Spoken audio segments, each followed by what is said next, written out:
निवडणुका झाल्या, नगरसेवक निवडून आले, नगराध्यक्षा सुद्धा खुर्चीवर बसल्या, पण त्यानंतर तरीही एक जागा मात्र मोकळी होती आणि प्रश्न ही होता की बीड शहराचा उपनगराध्यक्ष कोण। पण याचं उत्तर आता लवकरच बीडकरांना मिळणार आहे।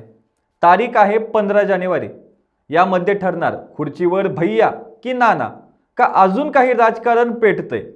नमस्कार, मी बालाजी शिंदे आणि तुम्ही पाहताय लोकाशा टीव्ही। बीड नगर परिषदच्या उपनगराध्यक्ष निवडीचा मुहूर्त अखेर ठरलाय। नगराध्यक्ष प्रेमलता पारवे यांनी गुरुवारी 15 जानेवारी रोजी दुपारी 1 वाजता पहिली सर्वसाधारण सभा बोलवली असून याच दिवशी उपनगराध्यक्ष पदाची निवड केली जाणार आहे। सर्वात जास्त नगरसेवक निवडून आलेल्या राष्ट्रवादी काँग्रेस पार्टीचाच म्हणजेच अजितदादाचाच उपनगराध्यक्ष होण्याची शक्यता असून यात अमर नाईकवाडे, विनोद मुळूक यांची नावे चर्चेत आहेत।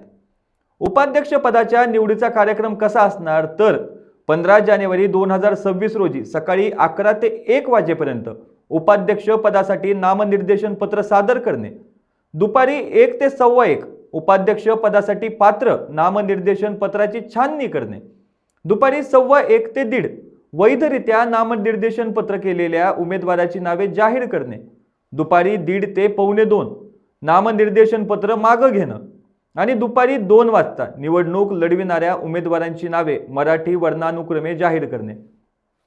दुपारी 2:05 आवश्यक असल्यास उपाध्यक्ष पदाच्या निवडणुकीसाठी मतदान व निकाल घोषित करणे, तसेच बीड नगर परिषदेच्या नामनिर्देशित सदस्यांचे निर्देशन करण्याबाबतचा कार्यक्रमही जाहीर करण्यात आलेला आहे।